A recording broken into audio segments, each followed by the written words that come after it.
ఎన్ని సంవత్సరాల పరిచయం తర్వాత పెళ్లిగా మారిందండి? 6 నెలలు అండి. తర్వాత మ్యారేజ్ చేసుకున్నాము. ఎందుకు ప్రేమించి పెళ్లి చేసుకున్నా అని బాధపడని క్షణం లేదండి. ఇదంతా ఎంతకాలం బట్టి నడుస్తుందమ్మా? దాదాపు మ్యారేజ్ అయినాక ఒక ఫంక్షన్ కి వెళ్ళామండి. వెళ్ళిన తర్వాత మ్యారేజ్ అయిన తర్వాత సామాన్యంగా అందరికి జుట్టు ఊడిపోతుంటది కదా, నీదేంటి జుట్టు అంతలా పెరుగుతుంది అన్నారు వాళ్ళు. అంతే వాళ్ళు అనడం ఈయన విన్నాడు.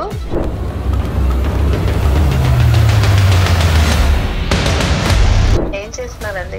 ఏంటి ఈ సమయంలో కాల్ చేసావు? ఒకసారి కాల్ మాట్లాడండి. శ్రీనివాస్ గారు నమస్తే అండి. నా పేరు డాక్టర్ కళ్యాణ్ చక్రవర్తి అండి. సార్, మా భార్య భర్తల మధ్య మూడో వ్యక్తి వస్తే నాకు నచ్చదు సార్. మీరు సుఖంగా ఉన్నాము అనుకుంటున్నారు, మీరు అనుకుంటున్నారండి, తను అనుకోవట్లేదు. నా పిల్లాన్ని ఎలా చూసుకోవాలో నాకు బాగా తెలుసు. ఆవిడ నాకు కంప్లైంట్ ఇచ్చింది. కంప్లైంట్ ఇచ్చే అంత ఘోరమో నేరమో నేనేం చేయలేదండి. ఆవిడ జుట్టు కట్ చేసే హక్కు మీకు ఎవరిచ్చారు? రక్తాలు వచ్చేటటువంటి విధంగా గాజులు పగలగొట్టేటటువంటి రైట్ మీకు ఎవరిచ్చారు? సార్, నేను ఇంటికి వస్తే చింపుని చుట్టూ వేసుకుంటది. పార్టీ ఫంక్షన్స్ కి వెళ్తే పొడు జడ వేసుకుని వస్తుంది.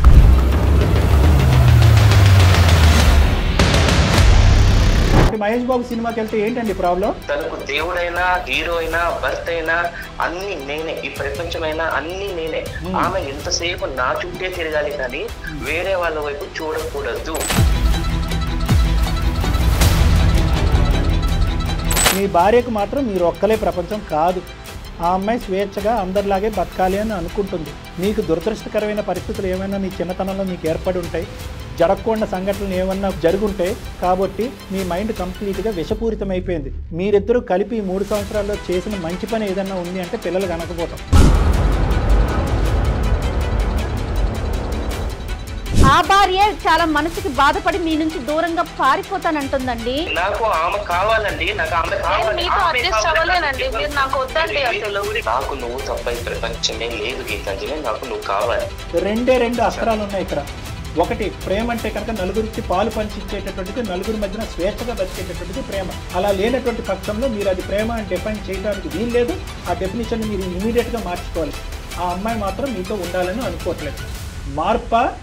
మార్పు ఉండదా? సరే సార్, మీరు ఏం చెప్తే మేము అది చేస్తాం. పెర్ఫెక్ట్.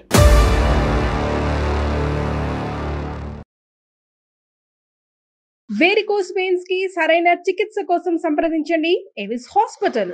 ఎవిస్ హాస్పిటల్ సమర్పించు అందమైన జీవితం కార్యక్రమానికి స్వాగతం. నమస్తే కళ్యాణ్ గారు. ప్రేమ అనేది ఒక స్టేజ్ వరకు ఓకే, అంతే శృతి మించకూడదు. ఎదుటి వారికి ఇబ్బంది కలిగితే అది ఏ రిలేషన్ అయినా అసలు దాన్ని ముందుకు తీసుకెళ్ళటం చాలా కష్టం. ఆ రిలేషన్ ని ఏం చేయాలో తనకు అర్థం కాక మనకి మెయిల్ చేసిందండి గీతాంజలి అనే అమ్మాయి. మరొకసారి కాల్ చేయమంటారా? చేయండి మేడం. హలో, నమస్తే అండి. నమస్తే అండి, ఎవరు? నేను జయానండి, సుమన్ టీవీ అందమైన జీవితం ప్రోగ్రామ్ నుంచి మాట్లాడుతున్నాను. మేడం నమస్తే మేడం. నాతో పాటు డాక్టర్ కళ్యాణ్ చక్రవర్తి గారు ఉన్నారు. నమస్తే సార్. ఏంటి సమస్య చెప్పండి మేడం. నా పేరు గీతాంజలి అండి, నేను హైదరాబాద్ నుంచి మాట్లాడుతున్నాను. నా భర్త పేరు శ్రీనివాస్ అండి. పెళ్ళై ఎన్ని సంవత్సరాలు అవుతుంది గీతాంజలి? 3 years అవుతుందండి. ఓకే, పిల్లలు ఉన్నారా? పిల్లలు లేరండి. ఏం చేస్తుంటారు అతను? సాఫ్ట్వేర్ ఎంప్లాయీ అండి. ఓకే, మీరండి? నేను ఇప్పుడు ప్రెసెంట్ మ్యారేజ్ అయ్యాక ఒక 2 months జాబ్ చేశాను. తర్వాత మానేయాల్సి వచ్చింది. ఇప్పుడు ప్రెసెంట్ హౌస్ వైఫ్ ఏనండి. Love marriage, arranged marriage? Love come arrange అండి. హైదరాబాద్ లో డ్యూటీ చేసేటప్పుడు లైక్ మా హస్బెండ్ కూడా సేమ్ ఆఫీస్ అండి. సో తను అక్కడ చూసి ఇష్టపడడం జరిగింది. సో ఒకరికొకరిని అర్థం చేసుకోవడము, తను నా మీద చూపించే ప్రేమ, కేరింగ్, తనతో నేను చాలా బాగుంటాను, అదేలేండి నా లైఫ్ అంతా నేను హ్యాపీగా ఉంటాను అని నాకు ఒక నమ్మకం వచ్చేసింది. Okay okay. సో నేను మా ఇంట్లో వాళ్ళతో మాట్లాడి, తన వాళ్ళ సైడ్ కూడా మాట్లాడి మేము అందరి మధ్యలో పెళ్లి చేసుకోవడం జరిగింది. ఎన్ని సంవత్సరాల పరిచయం తర్వాత పెళ్లిగా మారిందండి? 6 నెలలు అండి. తర్వాత మ్యారేజ్ చేసుకున్నాము. ఎన్నో ఆశలతో మ్యారేజ్ చేసుకున్నాం నిజం చెప్పాలంటే. ఎందుకు ప్రేమించి పెళ్లి చేసుకున్నా అని బాధపడని క్షణం లేదండి. అయ్యో అయ్యో, ఏంటి గీతాంజలి గారు? మ్యారేజ్ అయిన తర్వాత బాగానే అనిపించింది. సో నేను ఆఫీస్ కి వెళ్ళడం, నేను ఆఫీస్ కి వెళ్ళిన తర్వాత ఇంకా తను లైక్ ఎలా అంటే కొంచెం జెలసీగా ఫీల్ అవ్వడం స్టార్ట్ చేశాడు. అంటే ఇప్పుడు కొలీగ్స్ తో మాట్లాడడం తప్పు కాదు కదండి, ఆఫీస్ లో గర్ల్స్ ఉంటారు, బాయ్స్ ఉంటారు. ఇద్దరు ఒకే ఆఫీస్ అండి? ఇద్దరం ఒకే. పెళ్ళైనా కూడా అదే కంటిన్యూ చేస్తున్నారు? స్టార్టింగ్ లో కంటిన్యూ చేశాను, తర్వాత మానేయాల్సి వచ్చింది. జాబ్ మానేయాల్సిన అవసరం ఏంటి? జాబులు దొరకటమే ఇంకా ఇదే అండి, ఫ్రెండ్స్ తో మాట్లాడనివ్వకపోవడము, ఎవరు వచ్చి నాతో మాట్లాడినా కూడా కొంచెం జెలసీగా ఫీల్ అవ్వడం. ఏంటి నేను ఉన్నాను కదా, నేనే నీకు అన్ని, నువ్వు వాళ్ళతో మాట్లాడడం ఏంటి, అది ఇదని స్టార్ట్ చేశారండి. ఇంకా సో నేను ఆ టార్చర్ భరించలేక ఆఫీస్ మానేయడం జరిగింది. అట్లానే తనకి నా మీద అనుమానం ఏం లేదండి, తను చాలా మంచోడు. వేరే జాబ్ జాయిన్ అవ్వచ్చు కదా పోనీ అక్కడ కాకుండా? అనుకున్నాను, బట్ కుదరలేదు. ఇంకా ఇంట్లో రోజు ఏదో ఒక ఇష్యూ అవడం. ఇప్పుడు సపోజ్ ఎవరైనా రిలేటివ్స్ ఫంక్షన్ కి వెళ్తే కూడా నలుగురిలో కలిసినప్పుడు నలుగురు చెప్తారు కదండి, అక్కో చెల్లో నీ శారీ బాగుంది అక్క అని అంటే కథం. ఆడవాళ్ళు పొగిడినా కూడా మగవాళ్ళు కదా, ఆడవాళ్ళు పొగిడినా కూడా తప్పే అది తన లెక్కలో. అంటే తన లెక్కలో ఏంటంటే పొగిడితే తనే పొగడాలి, ఇంకెవ్వరు పొగడొద్దు. సో ఇది యూజువల్ గా మనం చూసినటువంటి సీన్ లో మగవాళ్ళు పొగడటం కాదు, ఎవరు పొగిడినా కూడా అతను యాక్సెప్ట్ చేయలేదు. పొగడొద్దు, ఎవ్వరు వచ్చి మాట్లాడొద్దు. మీ సొంత కుటుంబ సభ్యులు నిన్ను పొగిడినా కూడా, సొంత వాళ్ళైనా సరే బయట వాళ్ళైనా సరే ఫ్రెండ్స్ అయినా సరే ఇదే అవుతుందండి ఇంట్లో. నాకు ఒక పెద్ద మెంటల్ గా నేను చాలా వీక్ అయిపోయాను అసలు తన వల్ల. ఇదంతా ఎంతకాలం బట్టి నడుస్తుందమ్మా? దాదాపు మ్యారేజ్ అయినాక 6 months నుంచి ఇదే కంటిన్యూ అవుతుంది. ఇంకొకటి ఏంటంటే, నాకు మహేష్ బాబు అంటే ఇష్టం. సరే టికెట్స్ బుక్ చేయి, మూవీకి వెళ్దామంటే, నేను ఉండగా నీకు ఇంకో హీరో ఎలా నచ్చుతాడు, నేనే నీకు హీరో ఉండాలి ఎప్పటికైనా. ఇంకేంటంటే ఇప్పుడు ఎవరితోనైనా కాల్స్ మాట్లాడినా కూడా నేనుండగా ఎవరితో ఎందుకు మాట్లాడతావు అసలు, నువ్వు నీకేంటి అవసరం, నీకేం కావాలో చెప్పు, నేను తీసుకొచ్చి పెడతా. మనుషులతో మాట్లాడకూడదు, ఫోన్లో మాట్లాడకూడదు, ఆడలేదు మగాలేదు, ఆడలేదు మొగాలేదు, ఏమీ లేదండి. ఆయనకు నచ్చకపోతే ఆ వంట తినకూడదు, ఆ బట్టలు వేసుకోకూడదు, గాజులు వేసుకుంటే గాజులు బాగున్నాయని ఎవరైనా ఆడవాళ్ళు చెప్పిన ఆ గాజులు పగలగొడతాడండి. నా హ్యాండ్ ఎన్నిసార్లు తెగిందో. అయ్యో ఇదేంటమ్మా? ఒక ఫంక్షన్ కి వెళ్ళామండి, వెళ్ళిన తర్వాత మ్యారేజ్ అయిన తర్వాత సామాన్యంగా అందరికి జుట్టు ఊడిపోతుంటది కదా, నీదేంటి జుట్టు అంతలా పెరుగుతుంది అన్నారు వాళ్ళు. అంతే, వాళ్ళు అనడం ఈయన విన్నాడు. ఇంటికి వచ్చిన తర్వాత నాతో ఒకటే లొల్లి పెట్టేసుకున్నారు సార్, రచ్చ చేసి రాత్రి పడుకుంటే తెల్లారి కల్లా నా జుట్టు కట్ చేశారు సార్. అసలు సార్ ఇలా చెప్పుకుంటూ పోతే చాలా ఉన్నాయి సార్. మ్యారేజ్ అయిన కొత్తలో వాళ్ళ ఫ్రెండ్స్ ని ఇంటికి తీసుకొచ్చాడు, ఒక లిస్ట్ ఇచ్చాడు సార్, ఆ మెనూ అంతా ప్రిపేర్ చేసా, తను ఇచ్చిందే ప్రిపేర్ చేసి పెట్టా. వాళ్ళు అన్నారు, అబ్బా మీ వైఫ్ ఎంత బాగా వంట చేసింది, చాలా చక్కగా చేసింది అని అన్నారు. అంతే, ఎందుకు వంట అలా చేసావు, నీకేం అవసరం, నువ్వు వండితే నాకే మంచి వండి పెట్టాలి, వాళ్ళకి వస్తే ఖరాబ్ చేయాలి అంటాడు. కాదమ్మా మీరు చెప్పొచ్చు కదా, నువ్వే కదా నాయన మెనూ ఇచ్చావు, దాని ప్రకారమే వండాను అని. మాట్లాడే ఛాన్స్ కూడా ఇవ్వడు మేడం, అట్లీస్ట్ ఒక్కసారి కూడా వినడు, అర్థం చేసుకోడు. అప్పుడు మీకు తెలియలేదా గీతాంజలి? అప్పుడు బాగున్నాడు మేడం, మరి ఇంతలా అయితే లేడు. ఇంకొకటి కూడా ఏంటంటే మేబీ ప్రేమలో ఉన్నా కాబట్టి నాకు అట్లా అనిపించిందేమో, కేరింగ్ గా. సో ఇది ప్రత్యేకంగా పెద్ద చిన్న ఆడ మగ అంటూ ఏమీ లేదు, అది కాదు నా సమస్య. ఆయనకి ఏంటంటే నేను ఏం చేసినా ఆయనకి సమస్యనే మొత్తం. అంటే నీ ప్రపంచం అంతా అతని చుట్టూరునే, అతని చుట్టే ఉండాలి. పొగిడితే ఆయనే పొగడాలి, తిడితే ఆయనే తిట్టాలి, మెచ్చుకుంటే ఆయనే మెచ్చుకోవాలి. ఇంకా అదృష్టం మీకు పిల్లలు లేరు, లేదంటే ఇంకెంత ఘోరంగా ఉండేదో. వాళ్ళ నోట్లో గోరుముద్దలు తినిపిస్తున్నావు ఏంటి, నాకు తినిపించకుండా, వాళ్ళని జోక్ కొడుతున్నావు ఏంటి, నన్ను కొట్టకుండా అనేవాడేమో. ఇలా ఎందుకు చేస్తున్నాడో నాకు అర్థం కావట్లేదు. చాలా అంటే చాలా ఇబ్బందిగా అనిపిస్తుంది. మీకు అన్ని ఇవి కాకుండా ఇంకా మిగతా ఇంట్లో చూసుకోవటం కానీ మంచి చెడు ఇవన్నీ బానే ఉంటారు ఆయన? మంచి చెడు అన్ని బానే ఉంటాయండి. తినాలనిపిస్తుంది అంటే కూడా బయటికి వెళ్ళి తీసుకెళ్తారు, తినిపిస్తారు. ఇప్పుడు నాకు ఒక డ్రెస్ కావాలి అని నేను అడుగుతాను, షాప్ కి వెళ్తానా, నాకు ఇది కాకుండా ఇది నచ్చింది అని చెప్తాను, కొనిస్తాడు. కానీ ఆ డ్రెస్ నేను ఎక్కడికి వేసుకోవద్దు, తన ముందే వేసుకోవాలి. ప్రేమ అనేటటువంటి దానికి కూడా ఒక నిర్వచనం ఉంటుంది. ప్రేమ is not equal to suffocation, ప్రేమ is not equal to sadism. ఇక్కడ సఫికేషన్ కనిపిస్తుంది. సఫికేషన్ అంటే ఏంటి, ఒక గుడ్డ తీసుకుని ముక్కు నోరు మూసేసే అంత పరిస్థితి, అంతకంటే భయంకరమైన పరిస్థితిలో నువ్వు ఉన్నావు. నీకు నచ్చంది ఉదయం నుంచి సాయంకాలం వరకు అతను చేస్తున్నాడు. అంటే నువ్వు బయటికి వెళ్ళకూడదు, ఎవరితో మాట్లాడకూడదు, ఎవరితో చూడకూడదు, ఆఖరికి తల్లిదండ్రులతో కూడా మాట్లాడలేనటువంటి దిక్కుతోచనటువంటి పరిస్థితి. రేపొద్దున పిల్ల జల్లా కనాలా వద్దా అనేటటువంటి భయంకరమైన పరిస్థితి. ఇందుకు మించి ఇంకా ప్రేమ ఉంది అంటున్నారు మళ్ళీ మీరు, ఇన్ని భరిస్తూ కూడా. పాయింట్ ఆఫ్ టైమ్ లో నాకు అనిపించింది ఏంటంటే తనకి నేనంటే చాలా ఇష్టం, అది అతి ప్రేమగా మారి దానివల్ల నాకేమన్నా. సమాజంలో అందరూ ఏదో సమయం సందర్భంలో ప్రేమించబడతారు, ప్రేమిస్తారు. మా అందరికీ ప్రేమ అంటే నిర్వచనం ఏంటో తెలుసు. ఎటొచ్చి నువ్వు చాలా ఇమ్మెచ్యూర్గా ఉన్నావు, ప్రేమ అనే దానికి నిర్వచనం అనేది నీకు తెలీదు. మీ అమ్మ నాన్న నిన్ను చిన్నప్పటి నుంచి ఎలా అయితే పెంచి పెద్ద చేశారో దాన్ని ప్రేమ అంటారు. ప్రేమ అంటే స్వేచ్ఛ, ప్రేమ అంటే కనుక జైలు కాదు.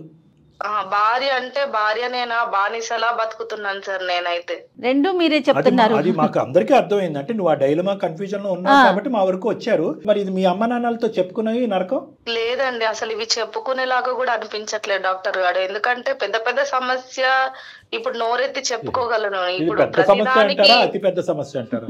తను కన్ఫ్యూజన్ స్టేటస్ లో ఉంది. ఇది సమస్య కాదా, అతని ప్రేమ లేకపోతే పొసెసివ్నెస్ అంతేనా గీతాంజలి? దానికి కూడా ఒక రీజన్ ఉంది మేడం. నాకేం తక్కువ చేయకుండా చూసుకుంటున్నాడు కదా. ఏం తక్కువ అమ్మా, ఇష్టం ఉందో అంతే ఉంది కదా. విస్తర్లో అన్నం అంతా వడ్డించి ఆఖర్లో తూ అంటున్నాడు ఏంటి? తనకి చెప్పి చెప్పి చెప్పి చెప్పి ఇంకా నాకు నా వల్ల అవ్వలేదు. ఇంకా చెప్పి చెప్పి చెప్పి కాదు మేడం, మెయిల్ చేయాల్సి వచ్చింది. అది కరెక్టే. మాకు మెయిల్ చేసినందుకు చాలా సంతోషం. ఈ మెయిల్ ఇంతకు ముందు వచ్చున్నా కూడా చాలా బాగుండేది. నేను అనేది ఒకటేనమ్మా, ఇక్కడ మీరు వ్యవహరించేటటువంటి శైలిని కూడా ఒకసారి ప్రశ్నించుకోండి. కర్ర ఎరగకూడదు, పాము చావకూడదు అంటే ఇక్కడ అవ్వదు. అతనికి నొప్పి కలగకుండా, అతనికి బుద్ధి రావాలి, అతను బాధపడకుండా, పరువు పోకుండా దీన్ని రెక్టిఫై చేయాలంటే అవ్వదు. మీ అమ్మ నాన్నకి చెప్పట్లేదు, మీ ఇద్దరి మధ్యన ఉండే కామన్ ఫ్రెండ్స్కి తెలియట్లేదు, వాళ్ళ అమ్మ నాన్నకి చెప్పట్లేదు. ఇది మీరే భరిస్తున్నారు. దీన్ని ప్రేమ అనేటటువంటి విధంగా చిత్రీకరించి రోజులు నెలలు అవుతున్నాయి, నెల సంవత్సరాలు అయిపోతున్నాయి. ఇంకెప్పుడు ఆనందంగా ఉంటారు, ఇంకెప్పుడు భవిష్యత్తు. కన్ఫ్యూజన్ అనేది కరెక్ట్ మాట మేడం చెప్పినట్టుగా. ఎంతకాలం కన్ఫ్యూజన్? ఇప్పుడు మీరిద్దరే రేపు రోజున మూడో వ్యక్తి మధ్యలోకి వస్తే నాకు పెట్టు ముందు అంటాడు అన్నం, నన్ను ముందు జోకొట్టు అంటాడు, నన్ను మంచం మీదకి ముందు తీసుకెళ్ళి అంటాడు. ఇలా ఒకసారి ఇలాగే టీ తాక్కుంటూ మాట్లాడాను సార్. ఒకసారి హాస్పిటల్కి వెళ్దామా, చెక్ చేయించుకుందాము, చూపిస్తాను నేను అని అన్నాను సార్. అంటే ఇంకా అంతే. ఆ రోజు పెద్ద గొడవ పెట్టేసుకొని నన్ను కొట్టి నాకేమైందని, నేను మన పిచ్చోడినా, నువ్వు హాస్పిటల్కి ఎందుకు తీసుకెళ్తా అంటున్నావు అని పెద్ద గొడవ పెట్టుకున్నాడు సార్ నాతో. నీ ప్రేమ లేదు, దోమ లేదు, నీకు ఒక దండంరా, నువ్వు మారేంత వరకు, హాస్పిటల్కి వెళ్ళేంత వరకు, ట్రీట్మెంట్ తీసుకునేంత వరకు నీ ముక్కు మొహం నేను చూడను అని చెప్పి ఒక సంవత్సరంన్నర క్రితం వచ్చేస్తుంటే భరించేదే భార్య కదా అనేటటువంటి దానికి నిర్వచనం మారిపోయి ఉండేది. బాధేదే తన్నేదే భార్య కదా అని అప్పుడు అర్థమయ్యేది. ఇప్పుడు ఏం చేద్దామంటారు గీతాంజలి? ఒకసారి మా హస్బెండ్ తో మాట్లాడండి మేడం ప్లీజ్, నాకు ఒక సొల్యూషన్ ఏదైనా చూపించారా? నీ బాధ అనేటటువంటిది చాలా భయంకరంగా ఉంది, అట్ ద సేమ్ టైం చాలా విచిత్రంగా కూడా ఉంది. కాబట్టి ఇంతకాలం మటుకు భరించాను, ఇంకా నాకు అంత ఓపిక లేదు, ఏదో తేల్చుకోవాలి, నేను ఇంకా ఈ విధమైనటువంటి పరిస్థితిని బయటకు కూడా ఎక్కువ వెళ్ళి చెప్పుకోలేకపోతున్నాను అని చెప్పి, సరే ఏం చేస్తామని ఏదో అంటాడు కదా. ఇలా ఒక కౌన్సిలర్స్ డాక్టర్ ఉన్నారు, అతనితో మాట్లాడాను, ఒకసారి మీతో కూడా మాట్లాడాలనుకుంటున్నారని చెప్పు. ఆ విధంగా ఏమైనా అర్థం అవుతుందేమో. అతనితో మాట్లాడటం అనేటటువంటిది మా బాధ్యతగా భావిస్తున్నాం. ఒకసారి కాల్ కనెక్ట్ చేయమ్మా.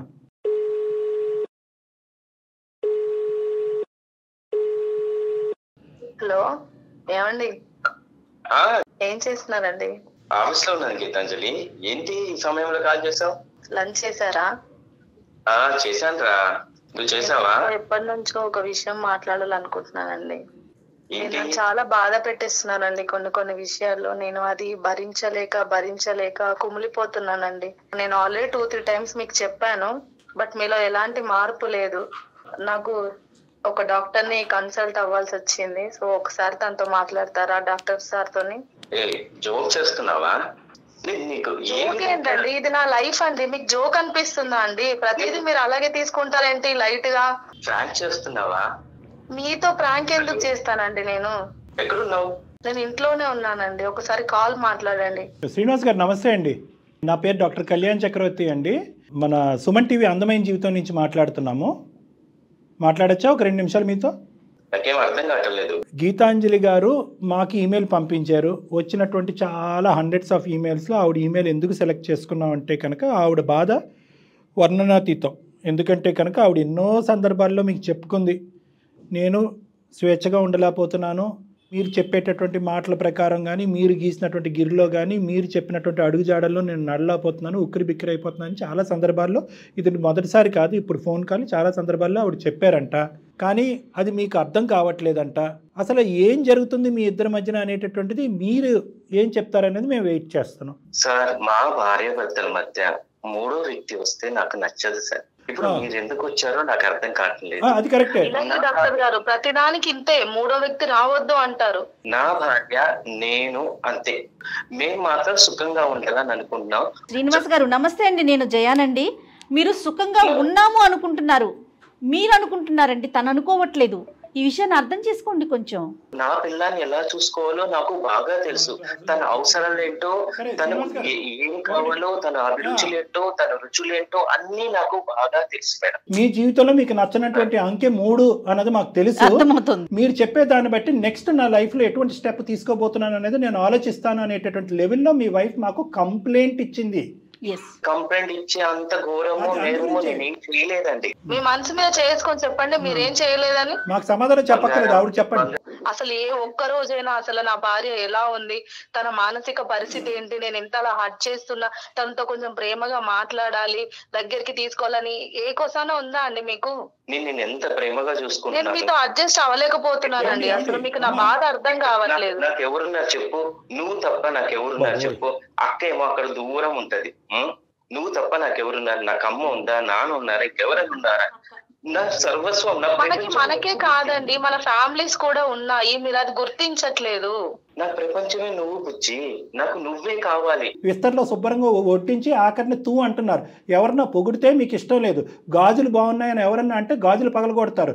మీ దాంట్లో ఇది ప్రేమ అంటారేమో కానీ మా భాషలో ఇది శాడిజం అంటారు. ఈ సొసైటీలో నేను మొత్తం చూస్తున్నాను. ఇప్పుడు ఒక వ్యక్తి పొగడాడు అంటే దాని వెనుక ఉన్న అర్థమే వేరు. మీకు అది అర్థం కావడం లేదేమో. అంటే మీ జీవితంలో మిమ్మల్ని పొగిడిన వాళ్ళు ఎవరు లేరా? ఆడవాళ్ళు కూడా కనీసం చీర బాగుందన్నా కూడా మీకు నచ్చదు కదండి. అందులో ఏముంటుందండి? ఎవరో నీ ఫ్రెండ్ ఉషా గురించి నాకు అన్ని తెలుసు. మీ ఆవిడ మొన్నే రిలీజ్ అయినటువంటి మహేష్ బాబు సినిమాకి వెళ్తే ఏంటండి ప్రాబ్లం? తనకు దేవుడైనా, హీరో అయినా, భర్త అయినా అన్ని నేనే, ఈ ప్రపంచమైనా అన్ని నేనే. ఆమె ఎంతసేపు నా చుట్టే తిరగాలి కానీ వేరే వాళ్ళ వైపు చూడకూడదు. ముదిరిన పిచ్చి అనే దానికి క్వాలిఫై అయిపోయారు మీరు. పొగట్టం తప్పు అంటే కనుక మీరు పొగిడించుకుంటే తప్పు లేదా అండి? మీ చిన్నప్పటి నుంచి మీ టీచర్ పొగుడుంటారు, మంచి మార్కులు వస్తే మీ తల్లిదండ్రులు పొగుడుంటారు, బాగా ఉద్యోగం చేస్తే మీ బాస్ పొగుడుంటారు. అంటే ఏంటండి, వీళ్ళందరికీ దొంగ చూపు ఉందా? వీళ్ళందరూ దొంగ నాటకాలు ఆడుతున్నారా? మీ తల్లిదండ్రులు, మీ టీచర్స్, మీ బాస్. ఇదే ప్రాబ్లం డాక్టర్ గారు. మరి నన్ను ఇలా ప్రతి చిన్నదానికి పెద్దదానికి నన్ను మానసికంగా అర్థమవుతుందమ్మా. అసలు జుట్టు కట్ చేయటం ఏంటండి? ఆవిడ జుట్టు కట్ చేసే హక్కు మీకు ఎవరిచ్చారు? రక్తాలు వచ్చేటటువంటి విధంగా గాజులు పగలగొట్టేటటువంటి రైట్ మీకు ఎవరిచ్చారు? సార్, నేను ఇంటికి వస్తే చింపురు జుట్టు వేసుకుంటది, పార్టీ ఫంక్షన్స్ కి వెళ్తే పొడు జడ వేసుకుని వస్తుంది. అదేంటండి మీరు అలా అంటారు? ఫంక్షన్ కి వెళ్ళినప్పుడు రెడీ అవ్వకూడదా అండి? ఏమండి మీరు పార్టీకి వెళ్ళినప్పుడు జుట్టు దూకోరా?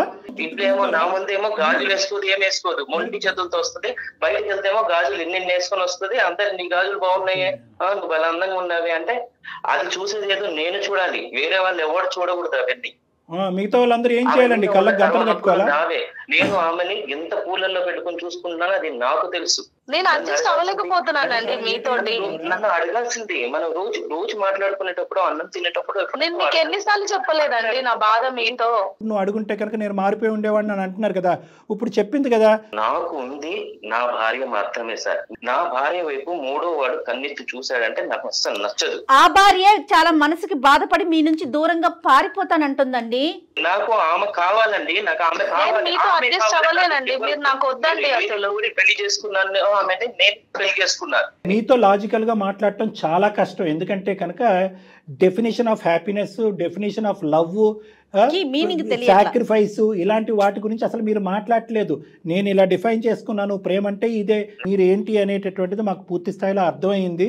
మీరు గిరిగీసుకున్నటువంటి దాంట్లోనే మీరు నిలబడాలి అని అనుకుంటున్నారు. మీ భార్యకు మాత్రం మీరు ఒక్కలే ప్రపంచం కాదు.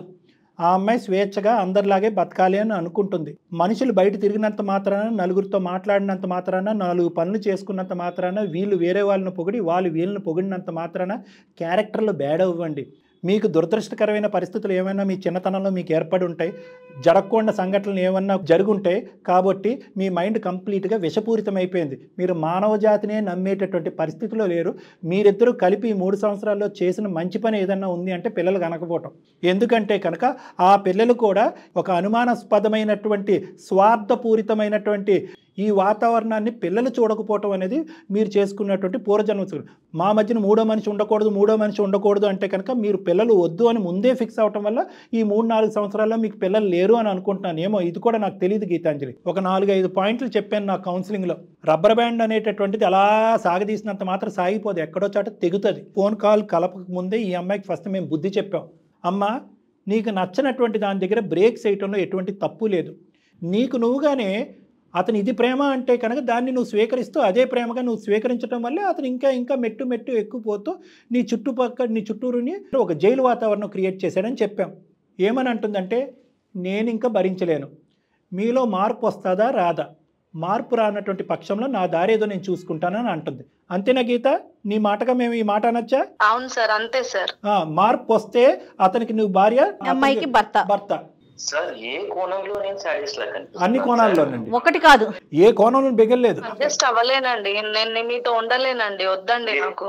గీతాంజలి నువ్వు నాకు కావాలంటే మనుషులు ఉండరు. అదేమన్నా వస్తువా? చాలా చెప్పి అవకాశాలు ఇచ్చింది అమ్మాయి. నాకు నువ్వు తప్ప ఈ ప్రపంచమే లేదు గీతాంజలి, నాకు నువ్వు కావాలి.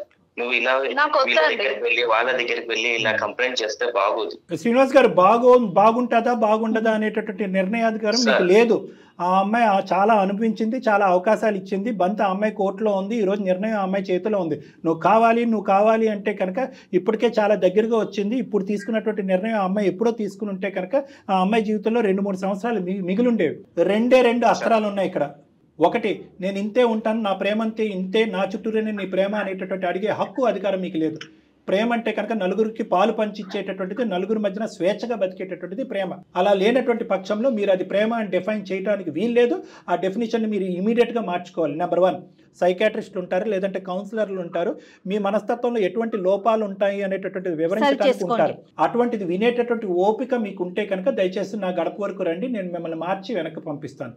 లేనటువంటి పక్షంలో నేనే రాజు, నేనే దేవుణ్ణి అనుకునేటటువంటి మీరు అదే అహంకార వాతావరణంలో మీ శ్రేయస్ జీవితం అంతా గడిపేయచ్చు. ఆ అమ్మాయి మాత్రం మీతో ఉండాలని అనుకోవట్లేదు. మార్పు ఉండదా? సరే సార్, మీరు ఏం చెప్తే మేము అది చేస్తాం. పర్ఫెక్ట్. మేము కాదు, మీరు గీతాంజలి వదిలేస్తే మాత్రం నేను ఉండలేదు. Super, very good. రైట్. ఇప్పుడు దారిలోకి వచ్చారు. మీ ప్రేమ కరెక్ట్ అయినటువంటి ప్రేమ, స్వచ్ఛమైనటువంటి ప్రేమ, స్వార్థపూరితమైనటువంటి ప్రేమ, ఏ కోణంలోంచి శాడిజం అంటారు డాక్టర్ గారు అనే ప్రశ్న మీ జీవితంలో మీరు వినకూడదంటే అదే కొంతకాలం నేను నిన్ను ప్రేమిస్తున్నాను, నువ్వే నా ప్రేమ అనేటటువంటి పదాలు కొంతకాలం వాడకండి. అవి మన ఇద్దరం కూర్చుని అసలు ప్రేమ అంటే ఏంటి అనేటటువంటిది మీ చిన్నతనం నుంచి ఇప్పటి వరకు మనం మాట్లాడుకోవాల్సినటువంటి అవసరం ఉంది. ఎక్కడో మీకు తగిలినటువంటి ఒక గాయం అయితే చిన్నప్పటి నుంచి తగిలింది, ఎక్కడో ఏదో మీరు పోగొట్టుకున్నారు. దానివల్ల విపరీతమైనటువంటి ఇన్సెక్యూరిటీ, అభద్రత అనేటటువంటిది మీరు మానసికంగా క్రియేట్ అయింది. ఇది ఒక మానసిక పరమైనటువంటి పరివర్తన. మీరు పట్టిందే ఉడుం పట్లాగా అమ్మాయిని పట్టేశారు. నాకు వచ్చినటువంటి ప్రేమ ఏం పోతాదో ఎక్కడ పోతాదో అనే అభద్రత మీలో క్రియేట్ అవటం వల్ల ఆ అమ్మాయిని ఉక్కిరి బిక్కిరి చేసి చచ్చిపోయే విధంగా చేస్తున్నారు మీరు. కాబట్టి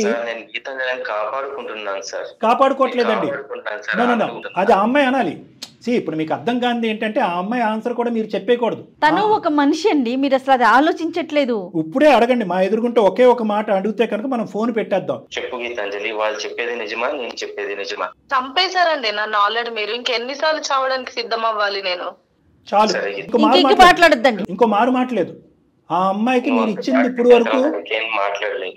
నువ్వేం నిర్ణయం తీసుకుంటావో నిర్ణయం తీసుకో, మా ఇద్దరం మాత్రం విడిపోకూడదు గీతాంజలి. వెరీ గుడ్ అండి, చాలా సంతోషం. నువ్వు ఎక్కడ తీసుకెళ్తే నేను అక్కడికి వస్తాను. ఇదే ఇంతకు ముందు ఆ అమ్మాయి ఏడుస్తూ మొరపెట్టుకుంది, బాబు నీకేదో మైండ్లో పాడైంది, పద సైకాట్రిస్ట్ చూపెట్టుకుందా అంటే నాకు పిచ్చేంటి నీకే పిచ్చే అని అన్నారు. ఇది పిచ్చా గిచ్చా అన్నది తీసి పక్కన పెట్టండి, ఇది జీవితం.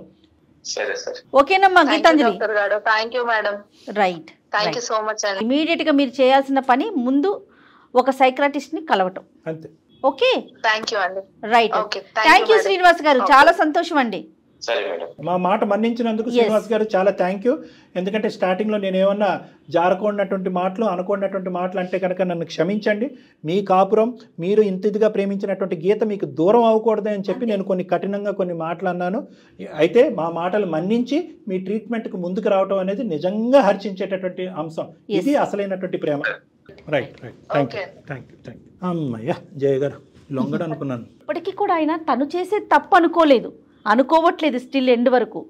ఎంతసేపు మళ్ళీ గీత ఎక్కడ మిస్ అవుతుందో అనే కాన్సెప్ట్ లోనే ఓకే చేశాడు. గీతది కూడా తప్పు ఉంది మేడం. ఇది ప్రేమ అంటే అది ప్రేమ అని యాక్సెప్ట్ చేసింది. ఇప్పుడు కూడా అమ్మాయి ఏముంది, నాకు కన్ఫ్యూజన్గా ఉంది, నాకు అర్థం కావట్లేదు, మీరు చెప్పండి అంటే అమ్మ దీన్ని ప్రేమ అంటారు, అమ్మ ఇది పిచ్చితనం అంటారు, అర్జెంటుగా ఫోన్ కలుపు అని మనం అన్నాం.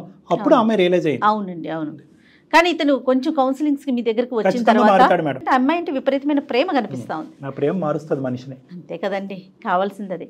రైట్ కళ్యాణ్ గారు, నమస్తే. థ్యాంక్ యూ జయ గారు, నమస్తే. వేరికోస్ వెయిన్స్ కి సరైన చికిత్స కోసం సంప్రదించండి ఎవిస్ హాస్పిటల్.